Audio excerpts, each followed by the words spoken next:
Hey, Halloween's around the corner, so let's look back at some of the spookiest stuff that people have actually seen, said, and or heard in their time. Here's the top 10 haunting stories from history you won't believe are true. Number 10. Fistus and Porcello. Two 1600-year-old Roman curse tablets were finally deciphered at a museum in Italy. First off, how pissed off are you to spend multiple days chipping away at rock and metal, jotting down an eternal curse? Usually a couple deep breaths in about 5 minutes gets you over about anything in life. A drawing of a snake-headed deity, possibly Hecate, the goddess of the underworld and sorcery. The crossed arms symbolize the binding of this deity to the curse. This is what it says. Crush, kill Fistus the senator. May Fistus dilute, languish, sink, and may all his limbs dissolve. Okay, that's a little harsh, no? The other tablet cursing Porcello. Quote, destroy, crush, kill, strangle Porcello and his wife Morilia. Their soul, heart, buttocks, liver. Like liver? They were acquired by the museum in the 19th century, then forgotten until their rediscovery in 2009. Could be anywhere in the late Roman Empire. The two curses, written in Latin, lay at the Museo Archeologico Civico. How pissed off are you to want to dissolve someone? You know what I mean? Honestly. Number 9. Jack the Ripper. As always, if you dig what we do here, throw us a thumbs up down below. Let us know in the comments which one of these true stories scared you the most. Okay, in the poverty-ridden districts of East London in 1888, newspapers were claiming horrific headlines surrounding one Jack the Ripper. Evidence shows throats cut, abdominal surgeries, well, much closer to mutilations more than anything, taking at least 5 women's lives and leaving a horrific sight behind. The removal of organs led authorities to propose that the killer had anatomical and surgical knowledge, highly educated, possibly a doctor or a surgeon. Numerous letters were received by media and authorities from the Scotland Yard proposing a murderer was amidst the city. The title Jack the Ripper spewed across every newspaper. The murders were never solved, and the legends surrounding these crimes became a combination of historical research, pseudo-history, and fear-inducing media. Number 8. The Ancient Ram Inn. An ancient old haunted inn, huh? Wonder how much rooms are going for nowadays. Also a fully functioning haunted pub. It's located in Watton-under-Edge, a market town within Gloucestershire, England. Look at this place, it's like bending and molding to the earth over time. The inn has been owned and operated by many, as it's the oldest building in the village going back about 1,000 years. 1145. Hope they cleaned up their beer taps a little. The inn was said to have been owned by the St. Mary's Church when first built, and of course it's haunted. The Ancient Ram Inn has been investigated by years of paranormal researchers. Shows like Ghost Adventures, Most Haunted. The inn was investigated by a UK paranormal group, the Ghost Club, the oldest paranormal research organization in the world. Not to mention the backyard is home to about a 5,000-year-old pagan burial ground where witches were apparently burned at the stake. Yeah. I'll just take the Guinness pot pie to go, please. Thanks. Number 7. The Philip Experiment. A local 1972 parapsychology experiment called, simply named, the Philip Experiment, was conducted just down the street from us here in Toronto. University professor and mathematician team Dr. A.R. George Owen and Dr. Joel Witten were attempting to prove that poltergeists are just manifestations of the human psyche and not actually really supernatural beings. They created a lecture and fictitious character in an attempt to communicate with said entity through a controlled seance. The character was named Philip. His fictional backstory coincided with real historic events and places. Born in 1624 England, had an early military career, knighted by 16, in the English Civil War, and died at 30.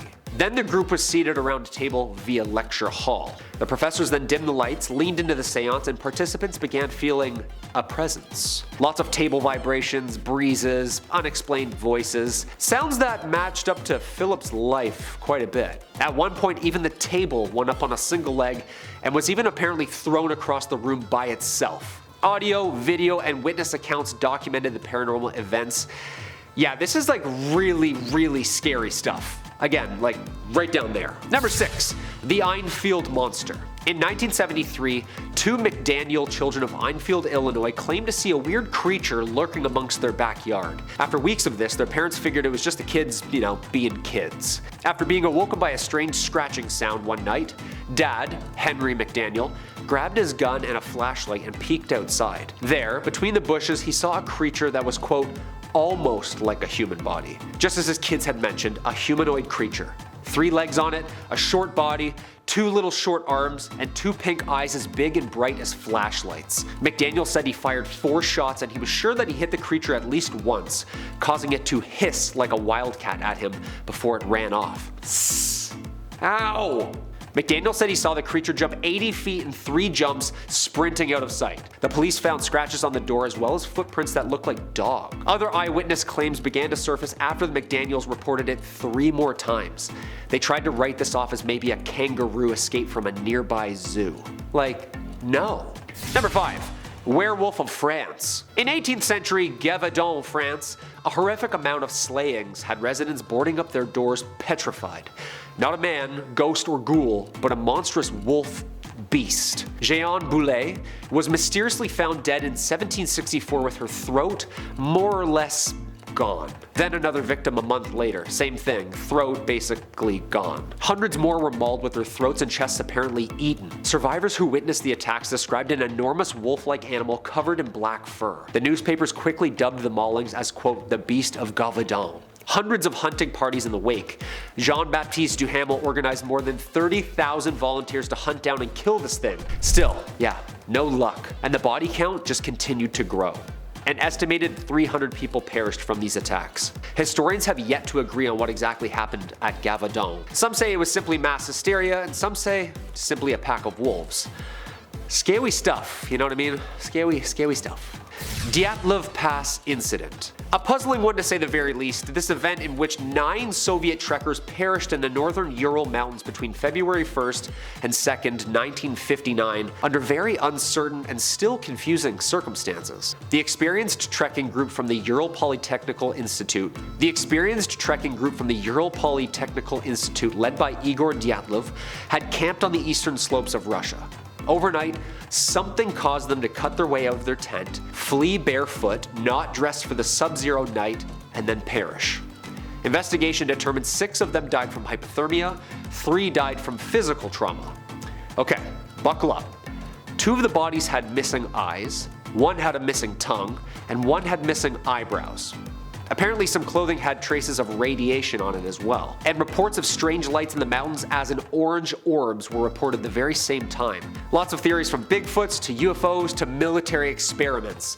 Officially, they landed on avalanche and accidental. I'm honestly surprised there's not a movie or a Netflix series about this yet. Number 3. The Kaimuki House. Do me a favor and cancel that surfing trip immediately. Okay, maybe not. Apparently, murder in a most foul nature has occurred in that house, many times. Known by locals as the most haunted place on the island, the house itself looks like a pretty normal surf-friendly home. Enter stage right, the Kasha. A creature apparently said to reside in the actual house. A man-eating ghoul from Japanese folklore. Not just a story either, the events from the Kaimuki House have been well documented over the years. Interpretations of this monster includes a ghoul who lives and feeds on the dead, or a cat-like demon from the sky who steals away bodies. In 1942, police officers were called to a house by a woman repeating, "She's trying to get my children." The officers could do nothing but watch in horror as members of the family were levitated, ragdolled, and hurled across the room by an unknown force. Yeah, haunted. Number 2. The Devil's Bidding. The devil made me do it. Actually now an official term of phrase pleaded before a court of law. Who'd have thunk that possession under demonic influence could be argued against in a Supreme Court? Rewind to 1981.